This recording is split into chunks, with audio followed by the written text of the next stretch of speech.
Esta tarde traemos la presunción de inocencia a debate.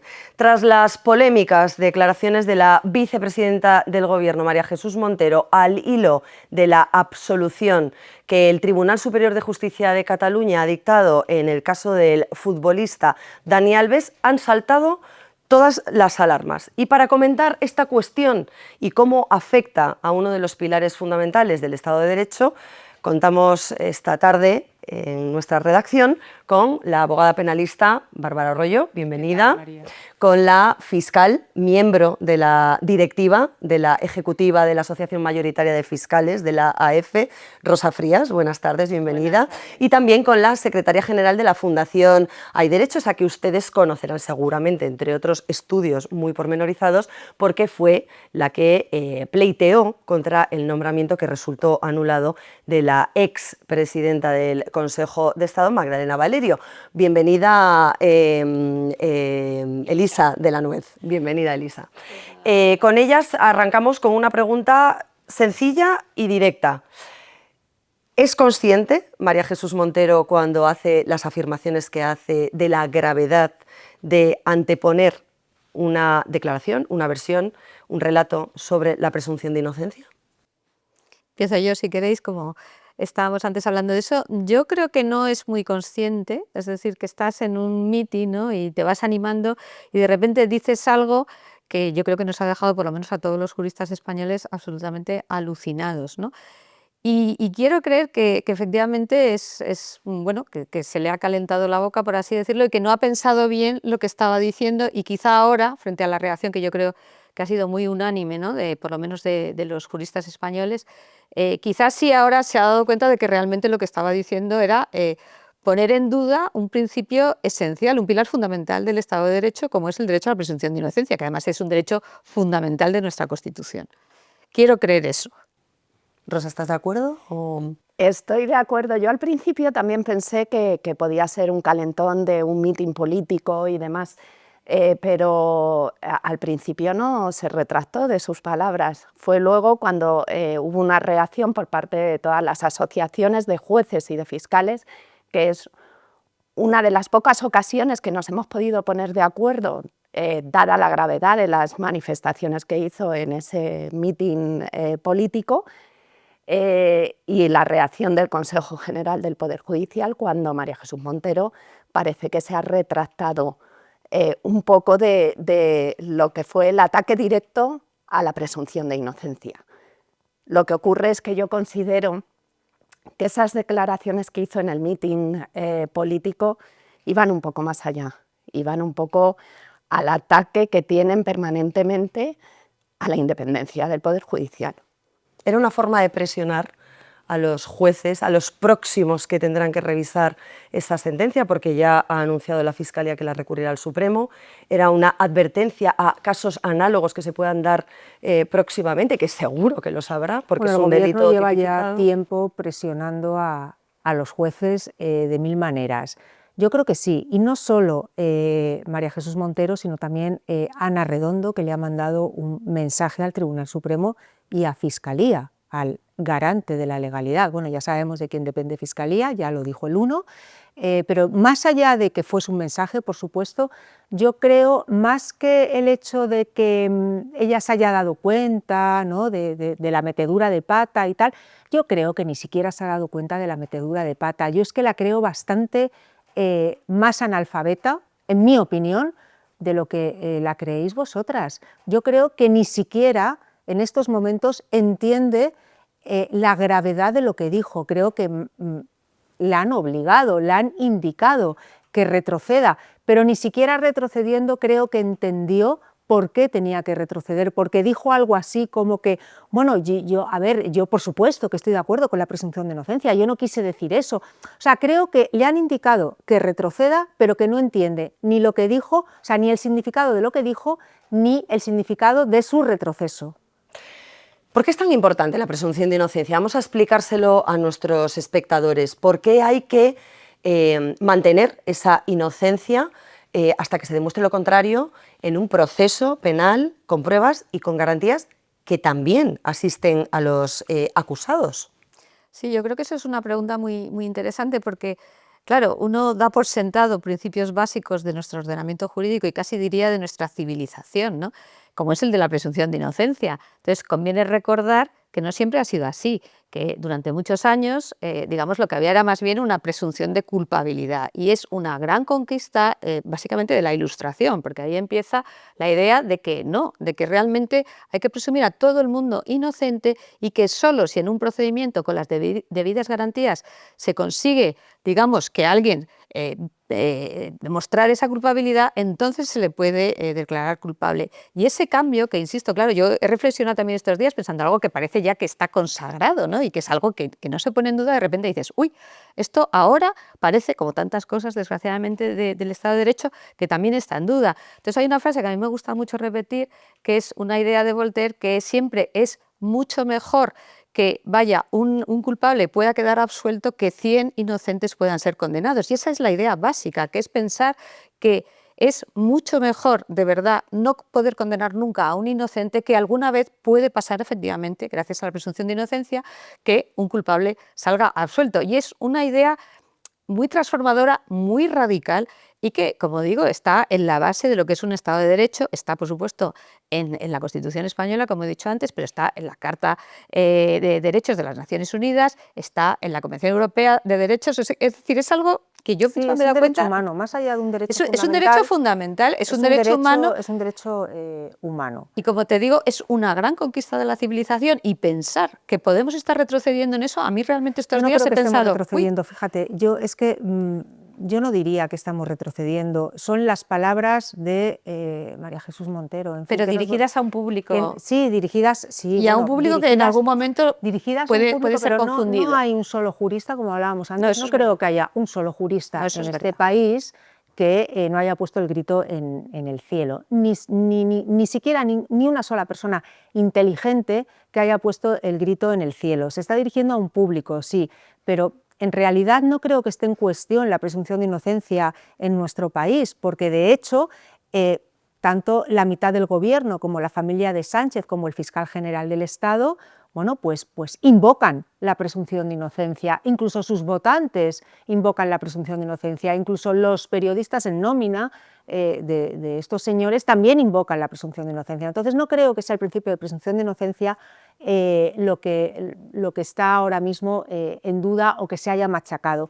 Creo que son patochadas, y precisamente porque nos encontramos en esa parcela de la criminalidad en la que se están sacando las pancartas y que gracias a ellas se han recaudado tantos votos. Si estuviésemos en otra parcela de la criminalidad en la que no hay mujeres de por medio, por así decirlo, es decir, si no estamos Mujeres en violencia jóvenes. de género, mujeres jóvenes y valientes, si no estamos en violencia de género, si no estamos en violencia sexual, donde las denunciantes son mujeres, desde luego no habría este debate. Es decir, nadie, ni siquiera María Jesús Montero, digamos que cuestiona la presunción de inocencia en un caso de estafa, en un caso de robo, en un caso de narcotráfico.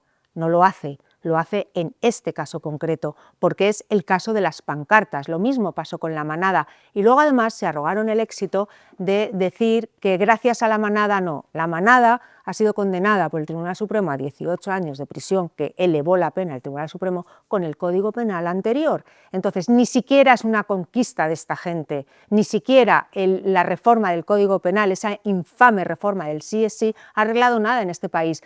Pero estas parcelas de la criminalidad es donde es el nicho de votos de esta gente. Por eso ha pasado aquí, pero no creo que esté en cuestión el derecho a la presunción de inocencia en nuestro país, ni siquiera por esta gente. Hombre, yo como jurista y como fiscal tengo que decir que la presunción de inocencia es un derecho fundamental de toda persona. En mi trabajo diario utilizamos el principio y aplicamos el principio de presunción de inocencia. El principio de presunción de inocencia, como bien ha apuntado Elisa, es un derecho fundamental que abarca a toda persona, que hasta que no haya un juicio en el que se presenten pruebas válidas y lícitas y sean consideradas por un tribunal como suficientes para obtener una convicción, toda persona, todo acusado tiene derecho a esa presunción de inocencia. De hecho, yo en mis informes finales en los juicios lo que hago es una valoración de la prueba que se ha practicado en el acto del juicio. ¿Por qué? Porque lo básico es que se haya desvirtuado el principio de presunción de inocencia, que se haya desvirtuado, por tanto, el artículo 24.2 de nuestra Constitución, y le presento al tribunal un resumen de la prueba practicada para que pueda efectivamente dictar una sentencia condenatoria.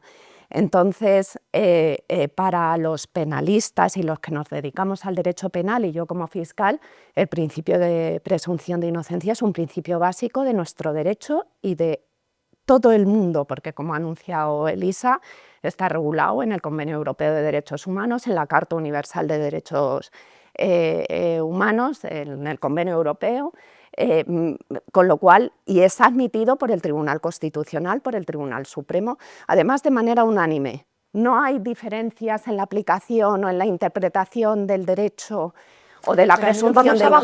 Vamos a bajarlo al terreno del caso concreto. A mí eso es lo que me Yo quería preocupa. apuntar una Claro. cosa, porque hemos dicho al principio no va a haber desacuerdo, pero yo estoy un poco en desacuerdo con una cosa que tú has dicho. A ver, yo sí que creo que este tipo de declaraciones en ese segmento concreto de los delitos, digamos, sexuales, sí tienen un público y no a veces a ver, la gente en general no sabe derecho, normal.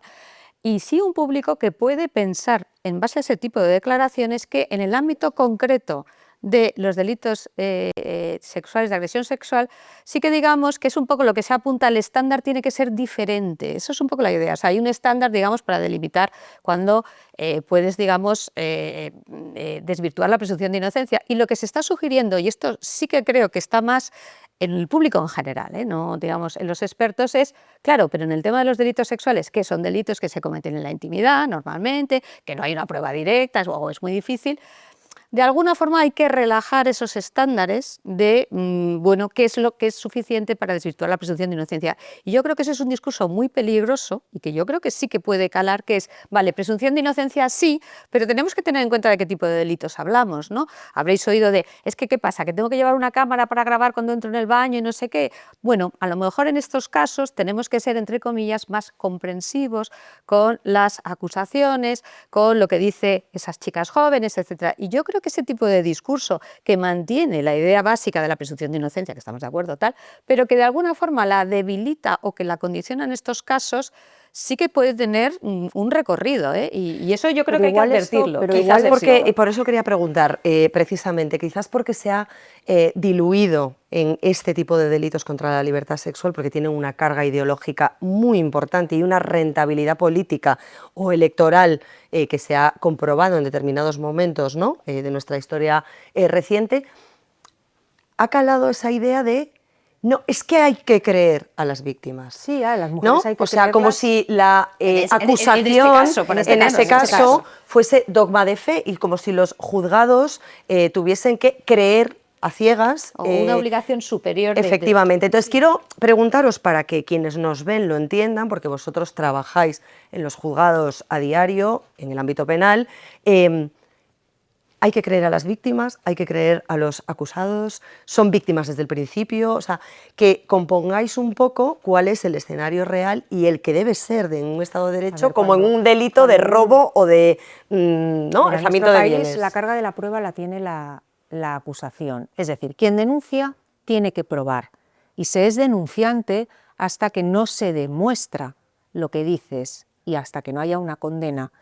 Bien, es cierto que el estatuto de la víctima y tal, bueno, pues obliga a llamar las víctimas desde el momento que denuncian, bueno, pero en términos penales, un denunciante es un denunciante y una víctima es aquella persona contra la que se ha cometido un delito. Y para que se haya cometido un delito lo tiene que decir una sentencia firme tras la práctica de la prueba. Es cierto que llevamos años oyendo lo de a las mujeres hay que creerlas sí o sí. Eso directamente dinamita el Estado social y democrático de derecho y todos los principios básicos de un proceso penal. Entre otros, bueno, pues eso, que la carga de la prueba la tiene la acusación y, por supuesto, pues la presunción de inocencia. Más allá de todo eso, está perfectamente delimitado por nuestro Tribunal Constitucional y por el Tribunal Supremo cuáles son los requisitos de la declaración de la denunciante. Es verdad que hablamos de delitos que se cometen en la intimidad y, por tanto, el Tribunal Supremo tiene sentado que la declaración, el testimonio de la denunciante puede ser válido como única prueba de cargo, pero tiene que reunir unos requisitos básicos que el testimonio de esta señora, en el caso de Alves, no los reunía, que son la persistencia, es decir, que no haya contradicciones, la verosimilitud interna, externa, la ausencia de incredibilidad subjetiva, la ausencia de ánimos espurios y luego cierta corroboración, ¿vale? Periférica, cierta corroboración. Por ejemplo testigos, cámaras, más allá de testigos, móviles. Cámaras, que también, pues una pericial, en fin. Esta declaración no reunía estos requisitos y a mí lo que me preocupa es que un tribunal que también pertenece a nuestro sistema jurídico, que es la Audiencia de Barcelona, haya podido en una sentencia decir, por ejemplo, que es cierto que la denunciante no dijo la verdad porque se demuestra con prueba objetiva, con cámaras, una prueba más objetiva que las cámaras, pues pocas. Por eso hay sistema de recursos para revisar en aquellos casos en los que se entienda que es necesario una de las partes, o las dos, que a veces sucede, pues lo que ha pasado en esa primera instancia. Es inhabitual porque se está vendiendo también mucho la idea de que como Alves es famoso, Alves es poderoso, pues que ahora se le ha absuelto. ¿Es el día a día el que pueda haber sentencias contradictorias o que una enmiende lo dicho por otra? O ¿cómo funciona? Es el día a día de los órganos jurisdiccionales, no solo en el ámbito penal, en todo nivel, pero en el ámbito penal, el día a día, en primera instancia se puede dictar una sentencia que se recurre en apelación, que puede recurrirse posteriormente en casación, que unas veces le da la razón al fiscal y otras veces no, unas veces al letrado, cambia de una condenatoria a una absolutoria y al revés. O sea, es el día a día, aunque es más difícil de absolutoria en primera instancia obtener, eso también hay que reconocerlo porque nuestros requisitos para recurrir son tasados legalmente, pero también se da, o sea, o incluso que el tribunal de segunda instancia acuerde la repetición de un juicio, o, es falta algo de motivación en la sentencia, por ejemplo. Es algo o de determinación de los hechos, o es algo muy frecuente y no es algo excepcional o extraordinario. Y fíjate si es importante, María, el sistema de recursos, que España fue condenada por no tener una doble instancia. Es decir, antes, en los delitos más graves, en los que la carga punitiva era mayor, nos teníamos que ir directamente de la sentencia a casación, y la casación, bueno, pues se entendía que no era una verdadera segunda instancia porque había limitaciones a la hora de valorar la prueba, de tocar los hechos probados y tal, y España condenó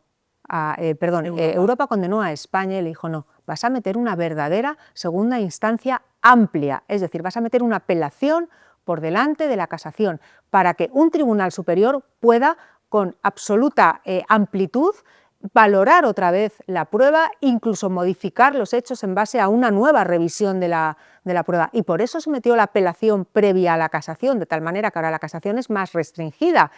Por tanto, me sorprende lo que están diciendo ahora de cómo unos jueces en Barcelona pueden dictar esta sentencia y luego un TSJ puede dictar otra. Pues vamos a ver, es que se nos condenó por no tener eso y ahora que lo tenemos, la gente también lo critica. Pues gracias a Dios que tenemos una verdadera segunda instancia amplia para que un tribunal superior pueda revisar las sentencias de tribunales inferiores.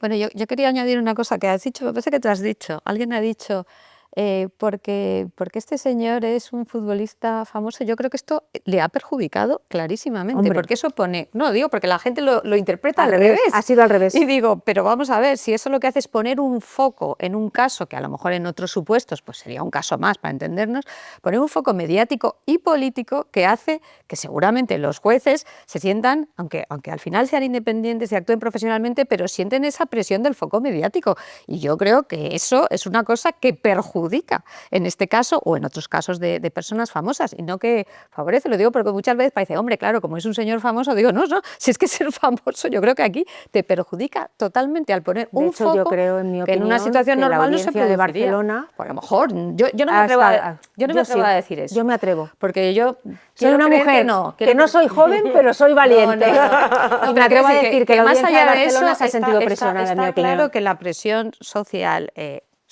mediática, puede pesar en estos casos y puede pesar en contra de la persona si precisamente es una En persona. la prisión provisional, Eso quizás, te iba a ¿no? decir, A lo mejor yo estoy no hubiera defendiendo, estado... a varios, porque es que ahora mismo es teleagresión, dígame. O sea, no sabéis cómo están las Madre cosas de, sí, teleagresión, dígame, y la mitad falsas y la otra mitad absoluciones. Tengo a muchos, en temas de agresión sexual, están todos, absolutamente todos, en libertad provisional. Es decir, este caso no era un caso para dictar prisión provisional. Dicen, bueno, es que Alves podía bueno, no tiene Huir nacionalidad o española, tiene podía huir, recursos. pero vamos Tiene a ver. recursos. Pero vamos a ver.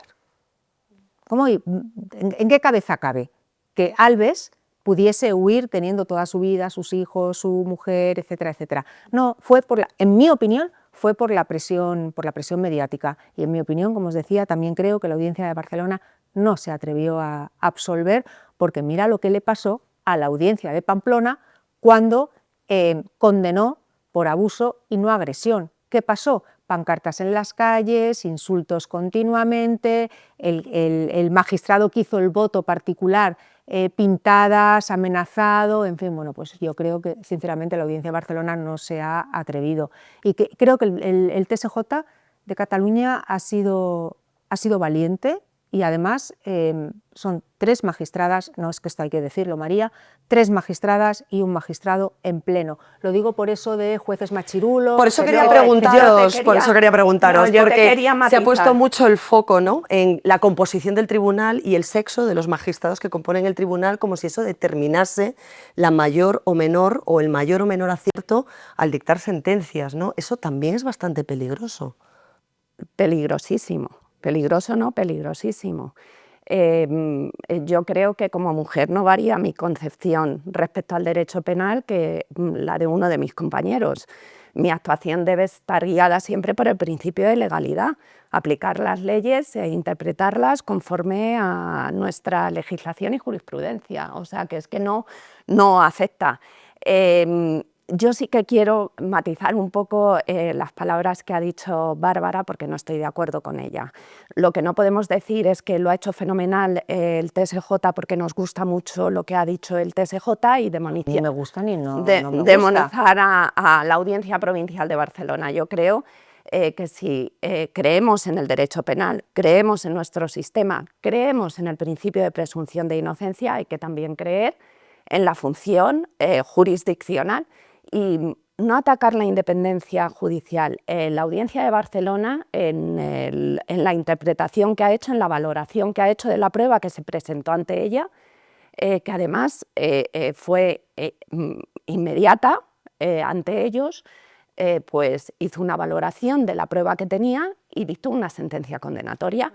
Y ahora un TSJ ha analizado, ha valorado y ha considerado otra cosa que, como hemos dicho antes, es el día a día de los tribunales de justicia, pero no es ni que uno lo hiciera mejor ni que otro lo hiciera peor. Yo durante años estuve de fiscal en un juzgado de violencia de género. Creo que tengo perspectiva de género. Creo que no afecta para nada y no debemos tampoco sentirnos víctimas las mujeres si nos hacen caso, si no nos hacen caso, si no.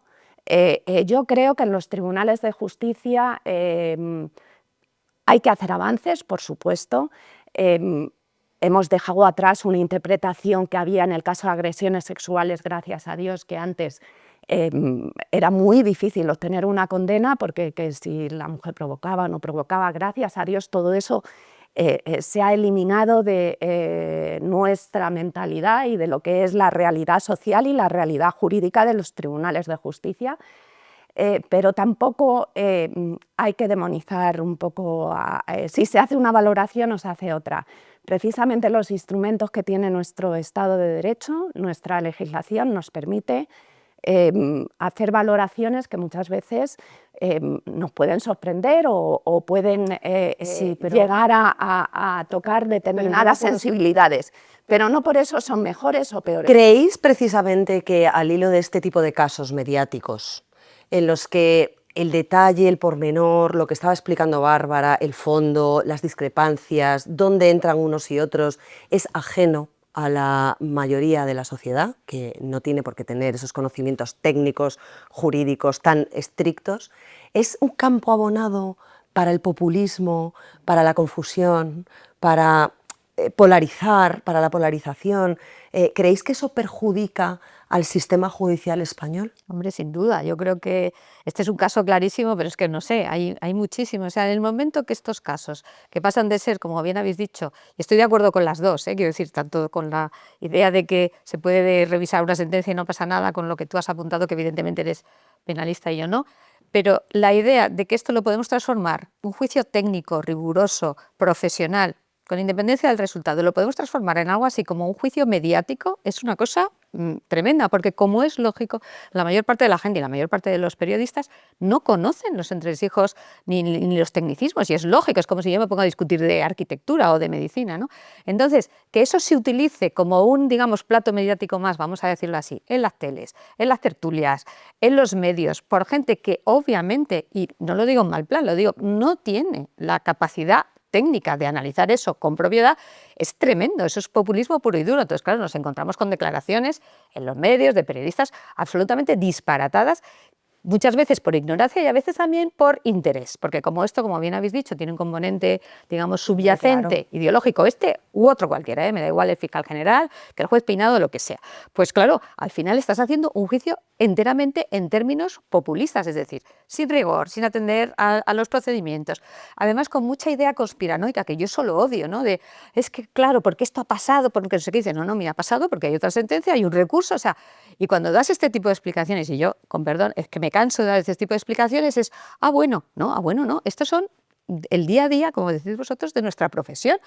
¿Y por qué es tan sorprendente? Bueno, pues es sorprendente porque, insisto, la gente no sabe de esto, habla con una libertad que yo no sé si en otros casos se permitiría hablar con esa libertad, por ejemplo, de medicina o de ingeniería. A mí me sorprende, de derecho se habla con una libertad total, la gente se lee sentencias de 100 hojas no sabiendo derecho y ya opina, que yo alucino, o sea, que a mí me da miedo opinar de un tema que no conozco siendo jurista, y claro, eso abona todo tipo de juicios populares, además de percepción, porque esto es muy importante, la percepción que acaba teniendo la ciudadanía de su poder judicial, que tenemos encuestas que la gente piensa, uy, estos no son de fiar, estos no son independientes. Claro, estás abanando eso y, con perdón, está haciéndose muchísimo desde los medios de comunicación. Y no digo ya la política, porque evidentemente son los primeros. La Fiscalía, te quiero preguntar, Rosa, directamente, porque en esta reflexión que hace Elisa, cuelga, como además apuntaba antes Bárbara, a que hasta hay fiscales que pueden ser sospechosos de haber cometido delitos y que están asistidos por la presunción de inocencia,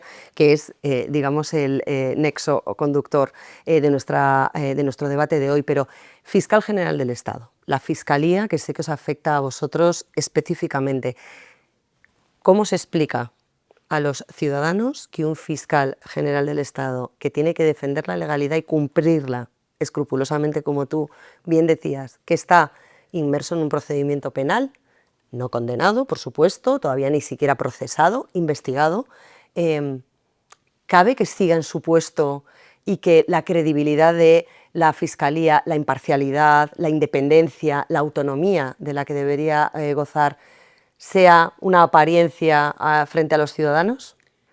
Pues evidentemente, el fiscal general del Estado debería haber dimitido. De hecho, la asociación a la que yo represento hoy, que es la Asociación de Fiscales, ha pedido su dimisión una y otra vez, porque creemos, independientemente de su presunción de inocencia, nosotros ni nos hemos personado en el procedimiento, ni hemos atacado su actuación, que ahora son objeto de los hechos del procedimiento que se sigue ante el Tribunal Supremo, ni entramos a valorar esos hechos, ni cuál es la postura de la Fiscalía. Pero consideramos que no debe permanecer en el cargo como fiscal general del Estado porque se le hace un daño gravísimo a la institución. La opinión pública no puede entender qué es lo que está pasando. Nuestra imparcialidad está en entredicho. Pensad que el asunto concreto en el que está investigado el fiscal general del Estado es su número 2, es la teniente del Tribunal Supremo, la que es subordinada directa del fiscal general del Estado, cuya renovación en el cargo depende del fiscal general del Estado. es la que está llevando el asunto. La imparcialidad de la Fiscalía se pone en tela de juicio claramente. Es por eso por lo que la Asociación de Fiscales pide la dimisión del fiscal general del Estado, no por lo que haya hecho o dejado de hacer, que tiene, como hemos repetido antes, el principio de presunción de inocencia, y hasta que no se ha juzgado y se haya probado en juicio y un tribunal considere que efectivamente existe prueba suficiente de que ha cometido un delito, nosotros respetamos ese principio de presunción de inocencia, pero creemos que debe ejercer su defensa fuera del cargo de la Fiscalía General del Estado, para no hacer daño a nuestra institución y a la imparcialidad y a la opinión pública, o la opinión pública que es lo que sabe del Ministerio Fiscal, pues últimamente se levanta todos los días con una noticia en relación a los informes de la UCO, las entradas y registros, que son también el día a día del trabajo de un fiscal. Exacto, Entonces, ese es el problema. Pero yo creo que ahí el tema, y tú lo has dicho perfectamente, no puedo estar más de acuerdo, es una situación insostenible y absolutamente, además, vamos, que no pasa en ningún país de la Unión Europea, ni siquiera, digamos, en los que tenemos más, como menos fuertes en temas de Estado de Derecho. Pero es que se produce una circunstancia, es que se está defendiendo como un político más, y se le está defendiendo como un político más, y el daño que eso hace a la institución es tremendo, porque se podría estar defendiendo exactamente igual a un ministro como se está defendiendo al fiscal general. Y otra idea que me parece importante de apuntar, y él está en una posición de extrema debilidad, porque solo depende al final del favor político. Es decir, es que se ha juntado un poco la idea de yo te defiendo que fueras un político más y él tiene que actuar como un político más, y ese es el deal. Y eso es, vamos, destructivo para la Fiscalía, destructivo para la imagen de la ciudadanía, con independencia. Yo quiero poner en defensa también a todos y cada uno de los miembros de la carrera fiscal, porque os aseguro que nuestra profesión es totalmente vocacional. Claro, pero yo que soy los principales perjudicados por esto, yo también lo pienso, digo, estos son los propios fiscales. Y se trabaja muy duramente, en la Fiscalía se trabaja muy duramente y para nosotros tampoco es fácil hacer acusaciones, tenemos que precisamente desvirtuar el principio de presunción de inocencia, hacer acopio de las pruebas de cargo que tenemos, indicios inicialmente y luego presentar y celebrar la prueba ante los tribunales. Entonces, yo quiero lanzar un grito de auxilio a todos mis compañeros y decir que trabajan o trabajamos duramente y es muy triste, nos merecéis esto. Es muy triste que de cara a la opinión pública o a la imagen pública pueda verse afectado nuestro trabajo. Entonces, como asociación profesional que somos, además la mayoritaria dentro de la carrera fiscal, siempre hemos protegido el buen nombre de nuestra institución y el trabajo diario y sacrificado de todos y cada uno de los miembros que integran la carrera fiscal. Y el fiscal general del Estado debe dimitir. Sí, ya no sé cuántas veces lo hemos dicho, pero bueno, lo volvemos a decir aquí. No creo que le afecte demasiado a tomar una decisión clara, ¿no? Pero bueno, ahí queda la petición. Me gustaría hilar, para cerrar ya este debate, una contradicción. Hablábamos del fiscal general del Estado. En los últimos días hemos conocido la decisión de un órgano independiente, una audiencia provincial también, en este caso la de Sevilla, no la de Barcelona, que fue la que sentenció en primera instancia una causa muy relevante en nuestro país, como fue la de los ERE de la Junta Andaluza. En aquella causa se enjuició a más de una decena de altos cargos, 2 expresidentes de la comunidad autónoma, una exministra, y se tomó una decisión, unas condenas que implicaban para algunos penas de prisión, para otros solo inhabilitación y en algunos casos ambas. Esto se recurre al Tribunal Constitucional y el Tribunal Constitucional, en lo que muchos consideran un enjuague doctrinal de la interpretación del delito de malversación, anula esas condenas porque considera pues, que no se dio la situación como se describe, ¿no? Primero por la audiencia sevillana y después confirmada en firme por el Supremo. ¿Tenéis también la sensación de que otro de los altos tribunales de este país, aunque no sea poder judicial, y yo en esto siempre insisto mucho, el Tribunal Constitucional no es poder judicial, pero la gente lo percibe como un tribunal. Bueno, es el último que revisa todo, es el último que tiene la última palabra y demás. ¿Qué os parece esta afrenta o esta decisión o esta vía que se ha abierto de cuestionar que un tribunal, que sí es poder judicial, una audiencia, cuestione un fallo del Tribunal Constitucional y quiera llevarlo a Europa para ver si le aclara una serie de dudas que tienen sobre ese delito de la malversación, que va a ser muy importante además como precedente para la amnistía, que está pendiente también en esa posibilidad de aplicarla o no, que el Supremo de momento ha dejado de lado. Me gustaría saber cómo creéis que perciben los ciudadanos ese Tribunal Constitucional, cómo les explicamos lo que está ocurriendo y qué creéis un poco en avance, qué es lo que puede pasar.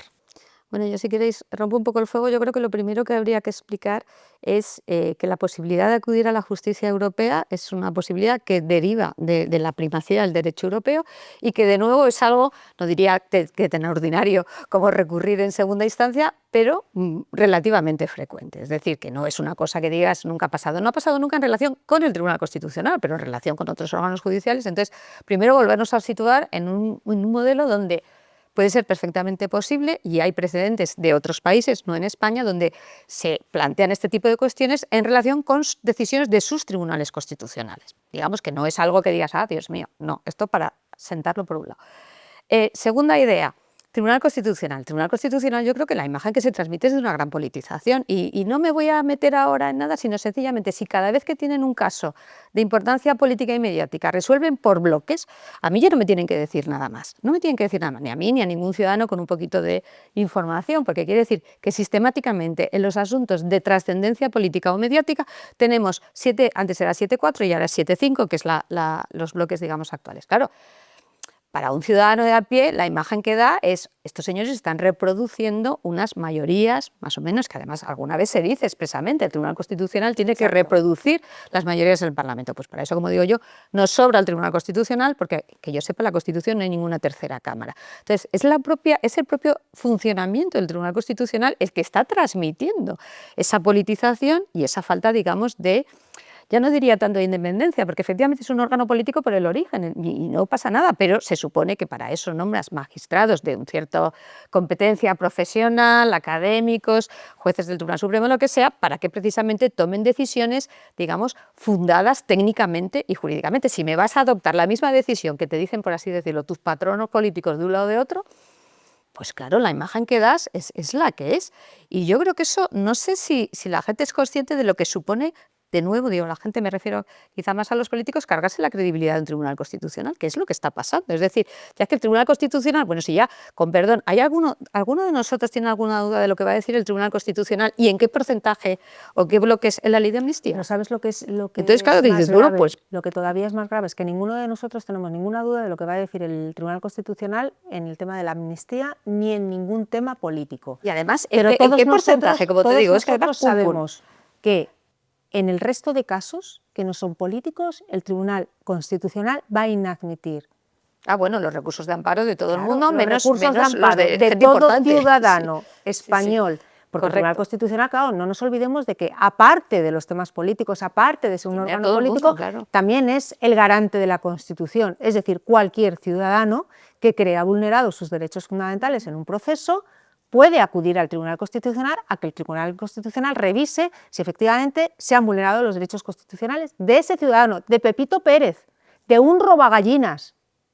Y resulta que esa parte, ese trabajo del Tribunal Constitucional, hace mucho tiempo que al Tribunal Constitucional se le ha olvidado. Hago una postilla ahí y me sirve para cerrar con lo de la presunción de inocencia, con el eje nuclear de nuestro debate de hoy.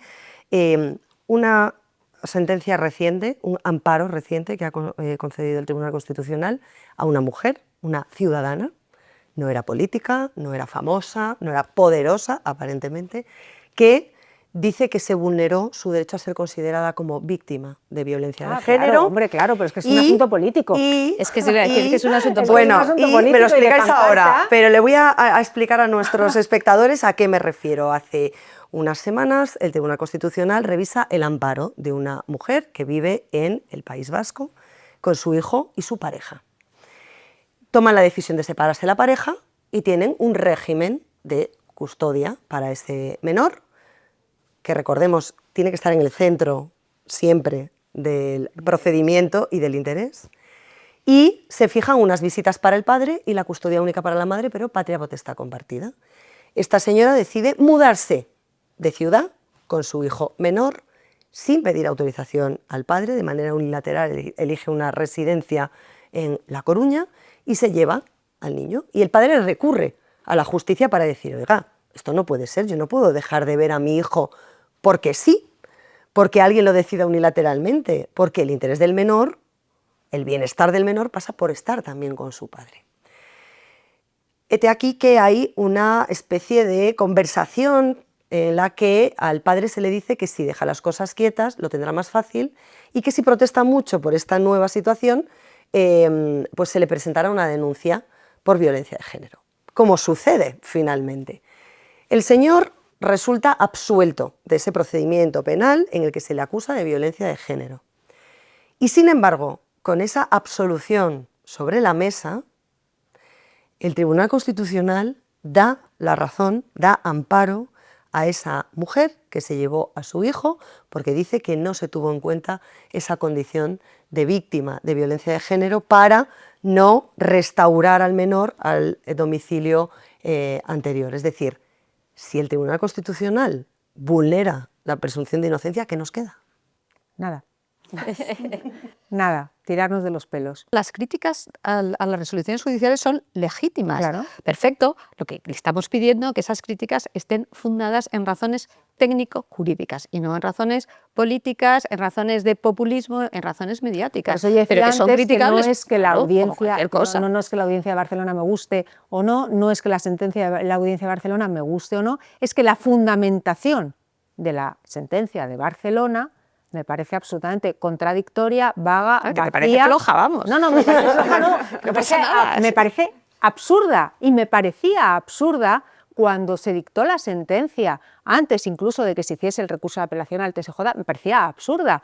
¿Quiere decir esto que la audiencia de Barcelona sea mala? No, quiere decir que la sentencia que ha hecho, en mi opinión, es una caca pinchada en un palo. O sea, en mi opinión jurídica. Eso lo dices tú, pero yo sí que quería una cosa que habéis dicho del Tribunal Constitucional, porque tú has dicho, en el común de los ciudadanos, y tú has dicho, es un caso político. Claro, es que este es un caso político. Claro. Este no es un caso del común de los ciudadanos y nosotros estamos criticando solo lo que sucede con los casos políticos y mediáticos.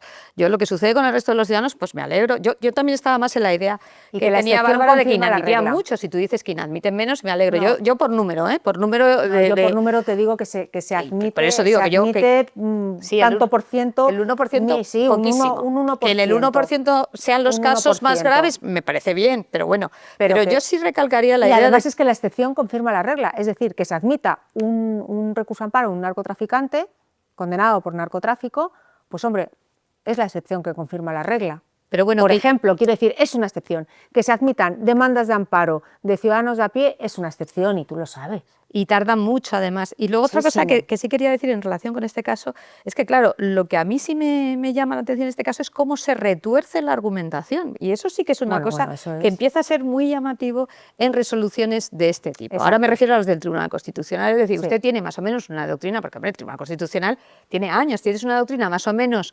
estable y de repente te encuentras como una especie de giro allí. Para cerrar, un titular sobre estas cuestiones que hemos estado hablando. Hemos hablado del desconocimiento en general de las cuestiones jurídicas, de la intencionalidad política en algunas declaraciones, que trascienden lo propiamente técnico, ¿no? o lo que es el derecho en sí mismo. ¿Qué pedir a los políticos que tienen un plus de responsabilidad, un plus de llegada, un plus de ejemplaridad en la sociedad en este momento en el que el Poder Judicial está siendo atacado? Pues yo, mira, pediría algo tan sencillo como responsabilidad. Es decir, es que yo creo, no sé si son conscientes o no del daño que causan, porque hay muchísima gente que no tiene los conocimientos necesarios para pasar por un filtro lo que le están diciendo. Entonces, voy a poner un ejemplo que a lo mejor se entiende mejor. Esto es como si tú eres muy ignorante en materia de medicina o materia de vacunas y te crees lo de los antivacunas y resulta que, como pasa en Estados Unidos, no pongo un ejemplo cualquiera, el jefe de la cosa te dice que las vacunas son malas y luego tus niños cogen el sarampión y se mueren. Entonces, el plus de responsabilidad que tiene que tener un político cuando habla con la ciudadanía de casos, he puesto un caso muy grave, que puede ser las vacunas, pero es que la independencia del Poder Judicial y el Estado de Derecho son cosas importantísimas. Eso es lo único que les pediría, ser responsables cuando hablan de estas cuestiones, porque de verdad el daño que se hace es enorme en gente, insisto, muchas veces bien intencionada, pero que no tiene el filtro ni los conocimientos suficientes. Y a mí un político me dice, oiga, es que todos los jueces de aquí son machistas y fíjese qué sentencia, y como lo he oído decir, y claro, el tema es que se ha contradicho muchas veces este jugador, están haciendo un daño tremendo, que por mucho que nosotros estemos intentando, que creo que es un mérito en este caso vuestro y del debate, intentando contrarrestar eso, es muy difícil, porque el mensaje es muy fácil que cale, es muy simple, es muy directo y se emite por personas que tienen, como dices tú, una posición de, bueno, no sé, no diría de superioridad, pero sí Pero una pública y con un altavoz y un altavoz que suficiente. no tenemos los demás, y es gravísimo Por lo que este sea. caso. Yo pido respeto, respeto por la independencia judicial, que cesen los ataques a la independencia judicial, que creo que son ataques muy directos, que no son solo las declaraciones que hemos vivido en los últimos días, que esto está, o por lo menos desde la Asociación de Fiscales llevamos años manifestando que sentimos un ataque a la independencia del Poder Judicial, de los órganos jurisdiccionales. Se pone en tela de juicio absolutamente toda actuación judicial de manera pública y con falta de responsabilidad por parte de quienes hacen las declaraciones, para implantar en la sociedad la idea de que los jueces ejercemos lawfare, o jueces y fiscales, el Poder Judicial, ejerce el lawfare, y no solo en este asunto, llevamos mucho tiempo sufriendo casos de este tipo. Entonces yo pido respeto, porque yo si me meto con un miembro del gobierno por una actuación que hace concreta y determinada en el ejercicio de su cargo y lo hago públicamente como fiscal y demás, a mí me sancionan. Hay una sanción disciplinaria por hacerlo. Lo que pedimos es exactamente igual, que no se confunda a la sociedad, que se respete la independencia judicial, porque es gravísimo para el Estado de Derecho el atacar al Poder Judicial, que es un poder independiente del Estado con una función que creo que hay que recalcar y proteger. Y como fiscal tengo que hacerlo. Yo es que como creo que una sociedad gobernada por seres carentes de entendimiento básico es una sociedad directamente abocada al fracaso, lo que puedo pedirles es que dimitan, no les puedo pedir responsabilidad y respeto a María Jesús Montero, a Ana Redondo, a Irene Montero, que ya no es nadie, pero que lo fue y reformó un código penal cuyo resultado fue un escándalo. En fin, no les puedo pedir responsabilidad y respeto sin antes pedirles que lean, que estudien, que se formen y, bueno, pues es que pedirles es como pedir, ¿cómo es el refrán ese de peras al olmo? Peras al olmo? O sea, estamos pidiendo respeto y responsabilidad a seres carentes de entendimiento básico. No, les pido que dimitan y que se dediquen a sus labores. Bueno, pues ahí quedan las reflexiones. Esperamos haber alojado un poquito de luz en esta discusión sobre la presunción de inocencia y que en definitiva es una discusión sobre la salud democrática y el Estado de Derecho que se están viendo amenazados recientemente por distintos frentes. Seguiremos informándoles. Muchas gracias por su atención.